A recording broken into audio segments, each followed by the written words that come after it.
Bien, bonjour tout le monde. Je vais vous souhaiter la bienvenue sur notre site virtuel du Centre chrétien évangélique de Beresford. Nous sommes dimanche le 7 de juin. Je suis le pasteur Luc Poirier, puis ça me fait plaisir de vous accueillir encore une fois. Et j'espère que ces messages sont vraiment une source d'encouragement pour vous, particulièrement durant la crise du COVID-19 que nous vivons présentement. Et pour ceux qui demeurent au Nouveau-Brunswick, nous nous préparons à la réouverture de nos services dans les prochaines semaines, en suivant bien sûr les consignes du gouvernement. Si vous êtes dans la région et que vous êtes en santé, vous êtes bienvenus de nous joindre, mais nous allons continuer à présenter les messages sur nos médias sociaux afin que tous puissent en bénéficier et continuer de grandir dans leur foi en Dieu. Et je remercie tous ceux qui m'écrivent des commentaires et des notes. J'apprécie beaucoup vos réponses, votre feedback. Et j'en profite pour prier pour vous lorsque je lis vos commentaires. Aujourd'hui, je veux vous partager un deuxième message dans la série de prédications intitulée « Le vaccin de Dieu pour nous donner la vie ». Et nous savons très bien qu'en ce moment, dans tous les pays du monde, les scientistes sont à la recherche d'un vaccin contre le COVID-19 et nous prions qu'ils puissent en trouver un, bien sûr, le plus tôt possible. Le but d'un vaccin, c'est de combattre la maladie, la contagion, la mort, de préserver, de donner la vie. Et si quelqu'un trouve ce vaccin, il devrait définitivement le partager aux autres. Et comme je disais la semaine dernière, nous sommes des êtres créés avec un corps, une âme et un esprit. Et je veux vous parler particulièrement du vaccin spirituel. Et est-ce qu'il existe un vaccin qui peut réellement guérir notre être spirituel, notre esprit et nous donner la vie? Moi, je vous dirais que oui. Il en existe un. Et ce vaccin n'affecte pas seulement notre esprit, mais toute notre être entier. Et tout comme lorsque notre corps souffre ou notre âme est affligée, vous savez, tout notre être entier souffre. On ne peut pas séparer notre être en trois parties distinctes qui n'affectent pas les autres. On ne peut pas non plus séparer la santé de notre vie spirituelle du reste de notre être pour profiter pleinement de la vie. Et le cœur de Dieu, notre Créateur, c'est de nous donner la vie. La vraie vie. La mission de Jésus était de venir donner la vie et la donner en abondance. Et la mission de l'Église est de continuer aussi la mission de Jésus, de partager la parole de vie, on pourrait dire de partager le vaccin de Dieu. Et c'est exactement ce que je veux faire avec vous. Et aujourd'hui, je veux voir avec vous un peu plus en détail la façon que nous recevons le vaccin de Dieu. Et pour ce faire, je veux regarder aux paroles de Jean-Baptiste que nous retrouvons dans les Évangiles. Mais je veux avant tout que nous réalisons quelque chose de très important. Le but de Dieu, ce n'est pas seulement de nous guérir d'une maladie incurable dans notre esprit et de nous laisser nous débrouiller seuls dans la vie. Non. Dieu, il veut nous guérir et veut nous donner une vie meilleure, une qualité de vie, une vie qui nous rassasie, qui satisfait nos aspirations à l'intérieur de nous. J'entendais cette semaine le témoignage d'un homme d'affaires qui avait l'habitude de voyager la planète entière pour son travail et qui maintenant se retrouve confiné à travailler à la maison avec ses deux petits-enfants, un de 3 ans et un de 5 ans. Et il disait que maintenant, il lit des histoires à tous les soirs à ses 2 enfants, il cuisine avec son épouse, il demeure en campagne maintenant et non au centre-ville de New York, et il disait qu'il ne veut plus retourner en arrière parce qu'il a découvert des richesses de la vie qu'il n'avait jamais connues. Et vous savez, je crois que c'est le témoignage de plusieurs autres personnes aussi, alors que nous traversons cette crise. Je prie qu'au travers de cette pandémie, le Seigneur nous aide à découvrir les choses précieuses de la vie qui rassasient réellement notre cœur et que Dieu nous aide aussi à mettre de côté ce qui nous laisse vide à l'intérieur, des choses vaines, inutiles, éphémères. Vous savez, je crois qu'il y a un vaccin à recevoir, même dans cette pandémie, pour nous aider à mieux profiter de la vie. Et je prie que nous puissions tous le recevoir. Mais parlons maintenant du vaccin de Dieu pour nous donner la vie. Comment pouvons-nous le recevoir? Comment pouvons-nous le recevoir? Bien, tout d'abord, j'aimerais vous parler de Jean-Baptiste. Jean-Baptiste le cousin de Jésus. Et si vous avez votre Bible, vous pouvez tourner avec moi dans l'Évangile de Jean. Nous allons lire à partir du chapitre 1, le verset 6 au verset 9. Et nous disons ceci, ça dit « Il y eut un homme envoyé de Dieu. Son nom était Jean. Il vint pour servir de témoin, pour rendre témoignage à la lumière, afin que tous crussent par lui. Il n'était pas la lumière, mais il parut pour rendre témoignage à la lumière. Cette lumière était la véritable lumière qui, en venant de le monde, éclaire tout homme.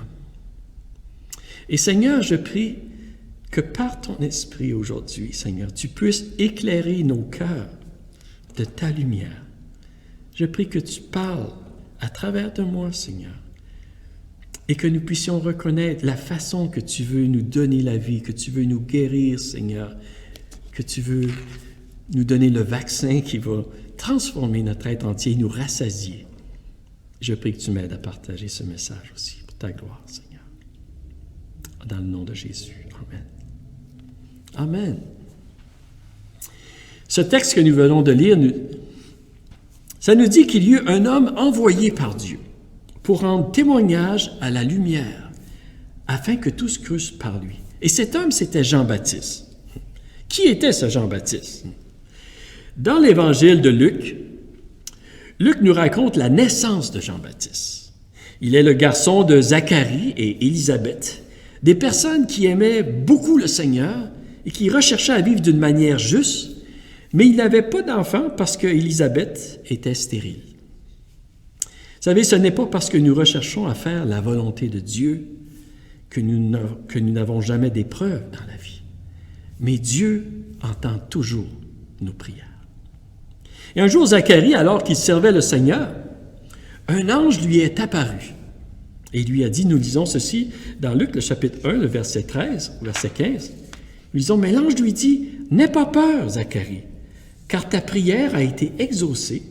Ta femme, Élisabeth, te donnera un fils et tu l'appelleras Jean. Il sera pour toi un sujet de joie et d'allégresse et beaucoup se réjouiront de sa naissance, car il sera grand devant le Seigneur. » L'ange lui a dit à Zacharie, « sera grand devant le Seigneur. » Une belle promesse. L'histoire nous dit que Zacharie n'a pas cru à la promesse de l'ange et qu'il est devenu muet jusqu'au moment de la circoncision de l'enfant. Mais entre-temps, Élisabeth, elle est devenue enceinte et elle a eu un fils et ils l'ont appelé Jean, bien sûr. Et durant sa grossesse, au 6e mois, un ange est apparu à Marie, sa parenté. Et elle est devenue enceinte par la puissance du Saint-Esprit. Et Jean est né environ 6 mois avant Jésus, son cousin.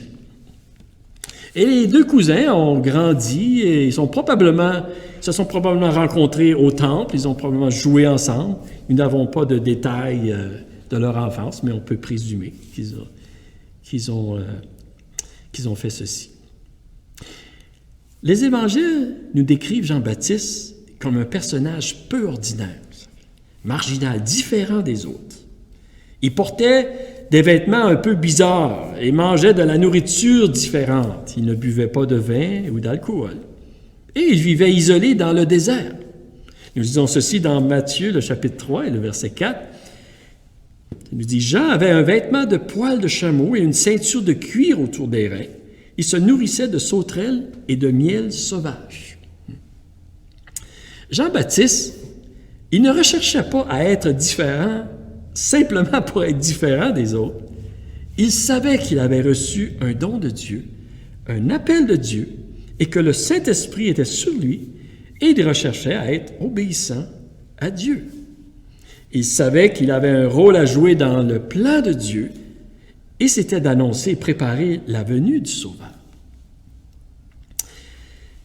Jean savait qu'il avait été mis à part pour servir le Seigneur. Et il voulait simplement être fidèle à son appel. Et un jour, la parole de Dieu lui a été adressée dans le désert. Et il a commencé à prêcher. Vous savez, depuis 400 ans, il n'y avait pas eu de prophète en Israël. Et voici tout à coup que Jean a brisé ce silence. Et quel était son message? Quel était son témoignage? Vous savez, nous pourrions dire que le but de son message, c'était que tous puissent recevoir la vie à travers le vaccin que Dieu envoyait par Jésus-Christ. Et l'essence de son message était vraiment de démontrer la façon, la manière de recevoir cette vie, de recevoir ce vaccin. Regardons ensemble qu'est-ce que Jean il nous dit. Comment recevoir le vaccin de Dieu? On pourrait dire, tout d'abord, c'est par la repentance, c'est-à-dire par un changement d'attitude. Nous lisons dans Matthieu, le chapitre 3, au verset 1 à 3, ça dit, « À cette époque-là parut Jean-Baptiste, qui prêchait dans le désert de Judée. Il disait, « Changez d'attitude, car le royaume des cieux est proche. » Jean est celui que le prophète Ésaïe avait annoncé lorsqu'il a dit, « C'est la voix de celui qui crie dans le désert. Préparez le chemin du Seigneur, rendez ses sentiers droits. »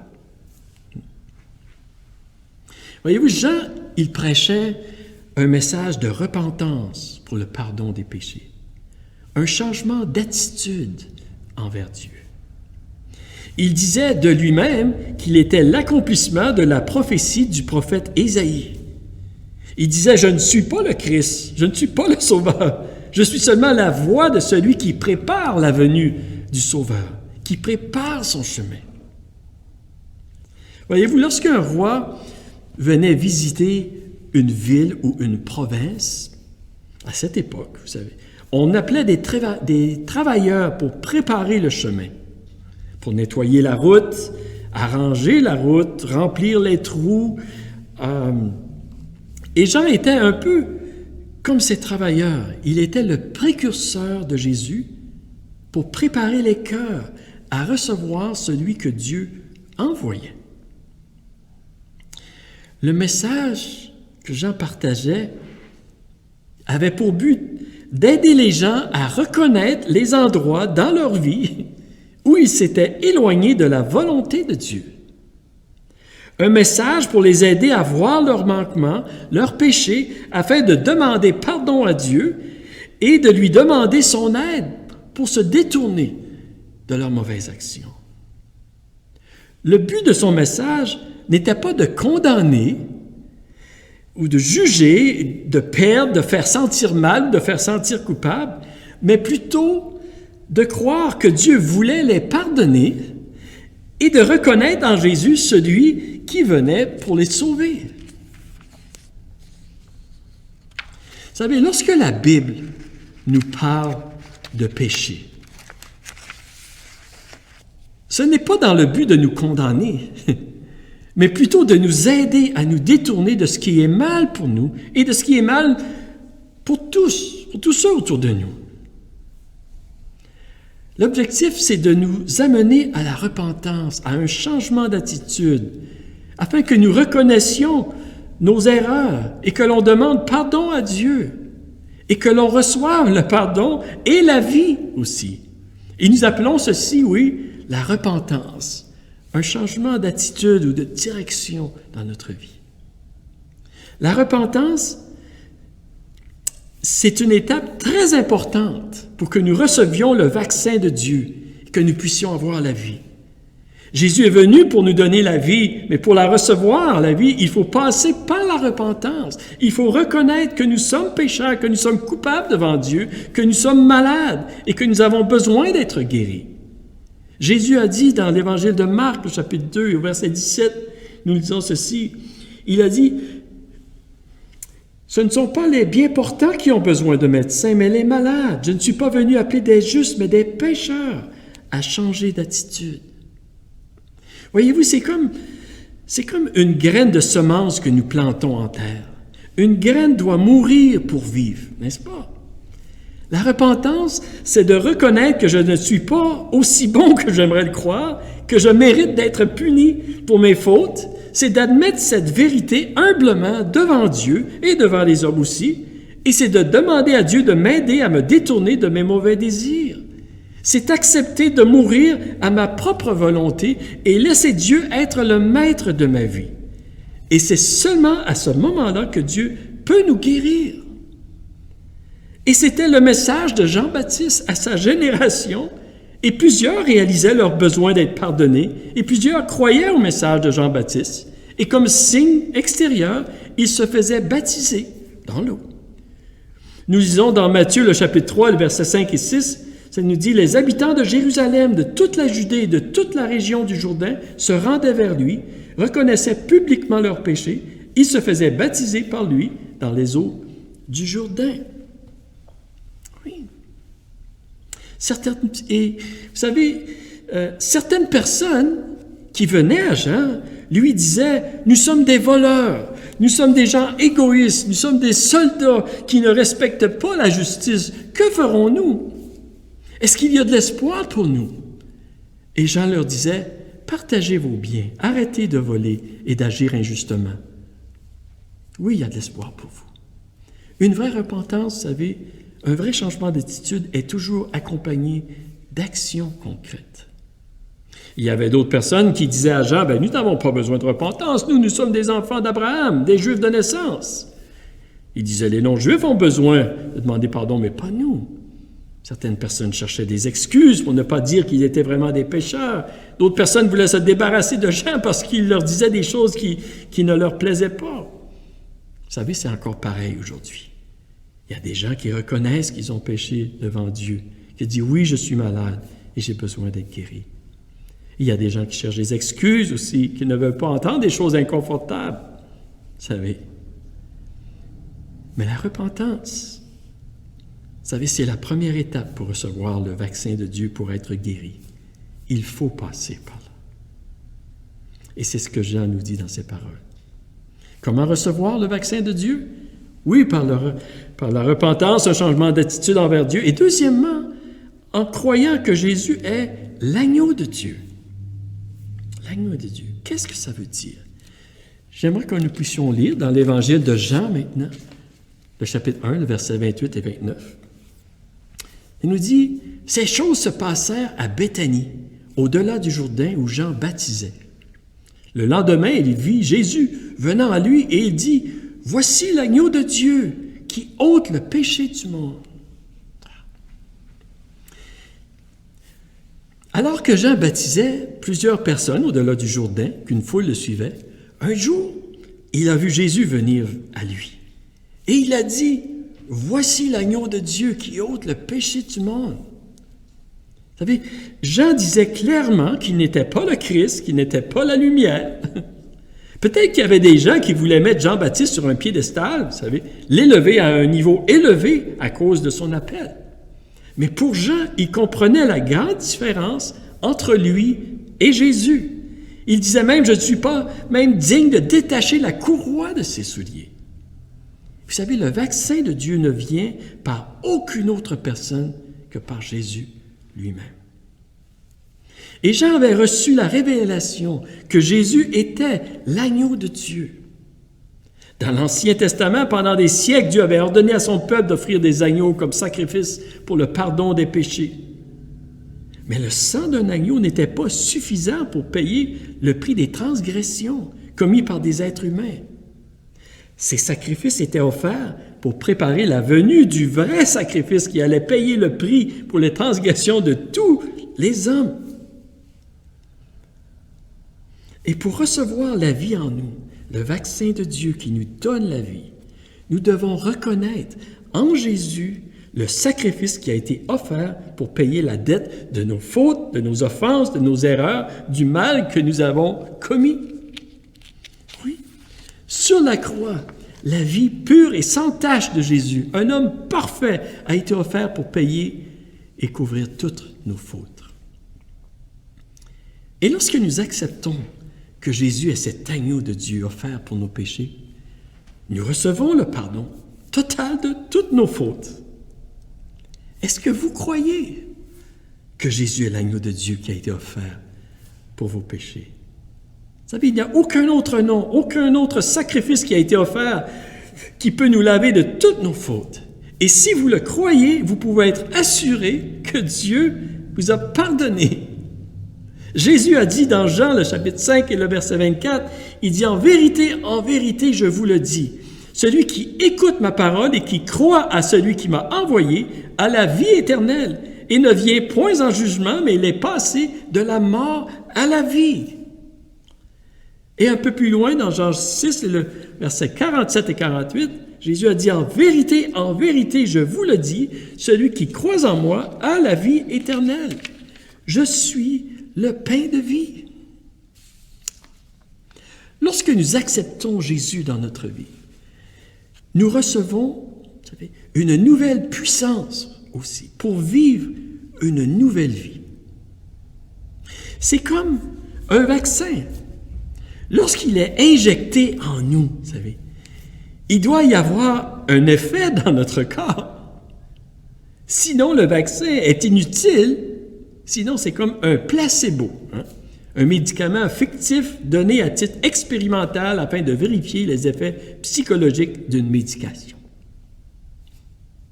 Est-ce que le fait de se repentir, de croire dans notre cœur que Jésus est l'agneau de Dieu, est-ce que c'est seulement un placebo, un médicament fictif, simplement pour vérifier les effets psychologiques dans notre vie,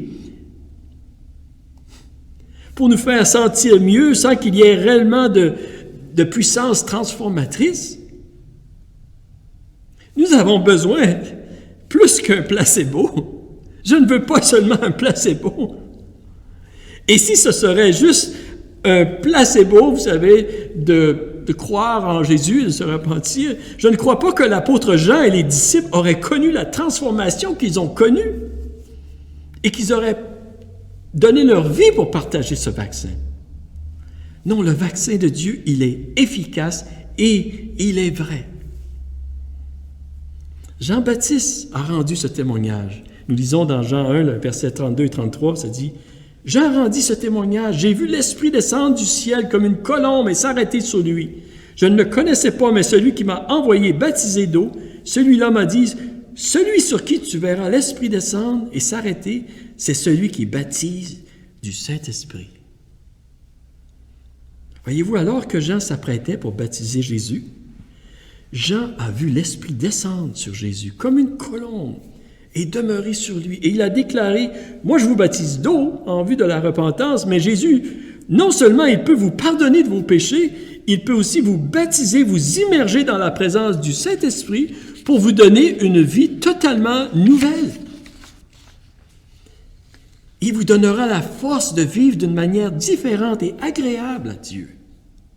Lorsque nous admettons que nous sommes pécheurs, lorsque nous acceptons et confessons que Jésus est l'agneau de Dieu, sacrifié à cause de nos péchés, il y a quelque chose de surnaturel qui se produit en nous.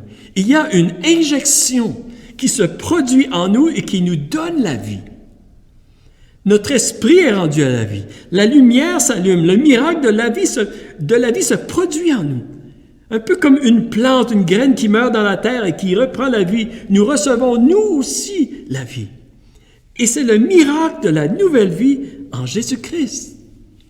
Cette nouvelle vie nous est injectée par le Saint-Esprit qui vient vivre en nous. On ne comprend pas toujours ce qui nous arrive, et même les autres autour de nous ne comprennent pas ce qui nous arrive. Et je sais, dans ma vie, personnellement, je ne comprenais pas ce qui m'arrivait lorsque j'ai reçu Jésus-Christ dans ma vie. Et les gens autour de moi ne comprenaient pas non plus, mais je savais qu'il y avait quelque chose qui avait définitivement changé. Et c'est un peu comme le vent, vous savez. On ne voit pas le vent, mais on voit ses effets. Et le Saint-Esprit est comparé au vent. Et Jean dit, lui, il vous baptisera du Saint-Esprit. Il va vous donner une nouvelle vie, une nouvelle puissance pour vivre cette nouvelle vie. L'apôtre Paul le décrivait comme un esprit de force, d'amour et de sagesse. Voilà comment nous recevons le vaccin de Dieu, par un changement d'attitude dans notre cœur envers Dieu, par la repentance, et en croyant que Jésus est l'agneau de Dieu. Et je termine aujourd'hui en disant, la guérison que Dieu veut nous donner à travers son vaccin par Jésus, ce n'est pas seulement de nous guérir de nos péchés, de nos fautes et de nous abandonner. Non. Un bon médecin recherche le bien-être de son patient à tout égard et non seulement de prolonger sa vie. Et lorsque Jean nous dit que Dieu veut nous donner la vie, il nous dit que Dieu veut nous donner une vie sans fin, mais aussi une meilleure vie de qualité. Et ce, même à travers les épreuves de la vie, ce, même à travers une pandémie et surtout à travers une pandémie. Le vaccin de Dieu, c'est l'injection de la présence de l'Esprit de Dieu en nous. C'est Dieu, c'est Jésus qui vient habiter en nous. Et si vous êtes un croyant, peut-être de longue date, vous savez, pour que ce vaccin continue de vous permettre de vous épanouir, vous devez continuer aussi de nourrir votre cœur dans la présence de l'Esprit de Dieu, de persévérer dans la communion, une relation personnelle avec Dieu, avec l'Esprit de Dieu. C'est un peu comme recevoir un booster, une injection renouvelée. Nous en avons continuellement besoin. Nous avons continué de continuer de nous injecter ce vaccin de Dieu, vous savez, en gardant une attitude de repentance en nous et de foi en Jésus-Christ et en recherchant sa présence continuellement.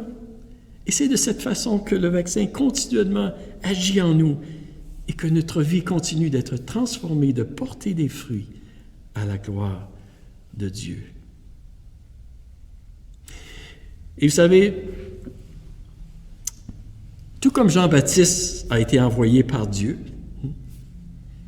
pour partager le vaccin de Dieu, Dieu envoie encore des gens aujourd'hui pour partager le vaccin de Dieu, pour montrer le chemin de la vie, pour amener les gens à la repentance, les pointer vers Jésus. Et c'est exactement ce que je veux faire, vous savez. Et je prie que vous puissiez recevoir le vaccin de Dieu dans votre vie. Que vous puissiez, oui, reconnaître que vous êtes pécheurs, que nous sommes tous pécheurs, et de reconnaître aussi que Dieu vous aime et il veut vous pardonner. Et si vous lui demandez pardon, il va vous pardonner. Il ne demande pas mieux de faire que ceci. Et vous devez croire que Jésus est l'agneau de Dieu, qu'il est mort pour vous. Et j'aimerais, à ce temps ici, j'aimerais de prier avec vous. Et ensuite, nous allons entendre un chant. C'est un chant qui s'intitule « À la rivière ». Et c'est un chant qui décrit un peu comme des gens qui vont à la rivière, un peu comme ceux qui allaient voir Jean-Baptiste, vous savez, pour se faire baptiser et recevoir la vie. Je prie que vous aussi, vous puissiez venir à Jésus et recevoir la vie. Et que vous puissiez venir dans sa présence pour être fortifié et renouvelé dans votre foi. Et Seigneur, je veux te remercier aujourd'hui pour l'amour que tu as pour chacun de nous, Seigneur. Tu es notre Père, notre Créateur. Tu nous as donné la vie, Seigneur.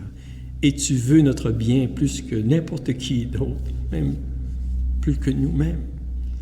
Je prie, Seigneur, que tu nous aides et que tu aides ceux qui m'écoutent aujourd'hui à recevoir ton amour, à reconnaître, oui, Seigneur, qu'ils ont des manquements dans leur vie, Seigneur, et à te demander pardon sincèrement, profondément dans leur cœur, et à te demander aussi ton aide pour venir les aider à changer, à transformer leur vie. Et je prie également que tu les aides à croire que tu es, oui, l'agneau de Dieu, le sacrifice qui a été fait pour qu'on soit pardonné complètement de nos péchés. Je te prie, Seigneur, de les aider à recevoir la vie, à recevoir ce vaccin dans leur vie, Seigneur Dieu, en Jésus-Christ. Et toi qui connais aussi tous les besoins de ceux qui m'écoutent aujourd'hui, Seigneur, je prie que dans ta grâce, tu viennes toucher ces cœurs, rencontrer ces besoins, fortifier ces familles, Seigneur, restaurer, donner la vie et la vie abondante. C'est ma prière, Seigneur. C'est ma prière pour eux, Seigneur. Et je te remercie que tu entends nos prières, que tu es là pour nous, dans ton amour et dans ta grâce. Et je te demande toutes ces choses dans le nom de Jésus. Amen. Amen. Bien, je vous remercie beaucoup pour votre attention aujourd'hui. Et nous allons entendre un chant, comme je disais tout à l'heure, à la rivière. Et je vous reviens après pour dernier mot de la fin. Merci beaucoup.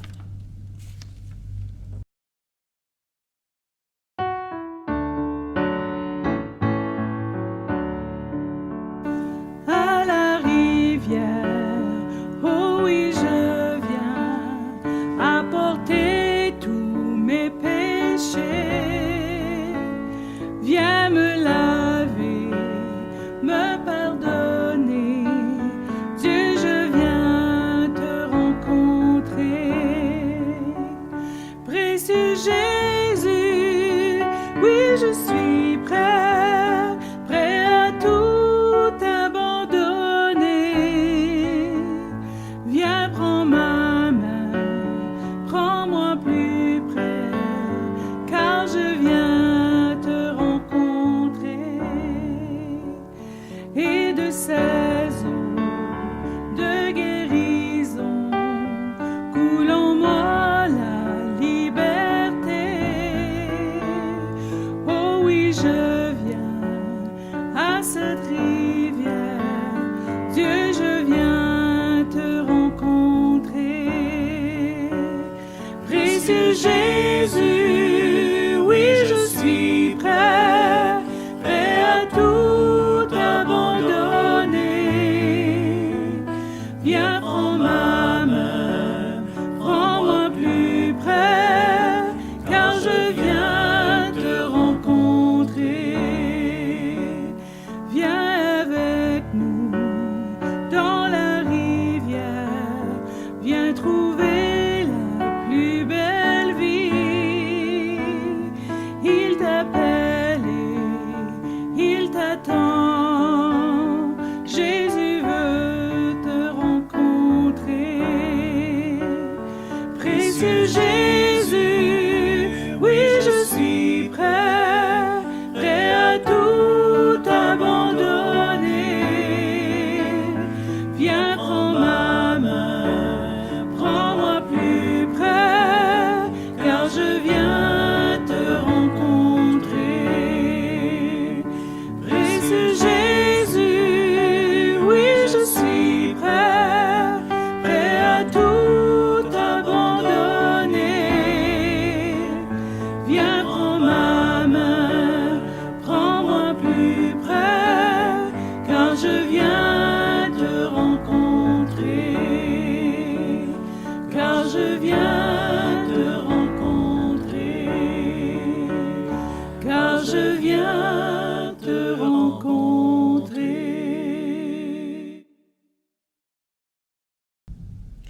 Bien, merci beaucoup pour ce beau chant. Vraiment, c'est très apprécié. Et j'aimerais simplement vous souhaiter une bonne semaine à tout le monde. Je vous remercie encore une fois pour vos commentaires que vous m'écrivez parfois ici et là. J'apprécie bien. Et comme je disais, ça me fait penser à vous et ça me fait penser de prier pour vous aussi. Et j'espère qu'on se revoit la semaine prochaine. Dieu voulant, nous aurons peut-être la semaine prochaine une capsule spéciale pour les gradués de l'année 2020. Ça fait que bonne semaine à tout le monde et que Dieu vous bénisse abondamment. Recevez le vaccin de Dieu dans votre vie. Amen.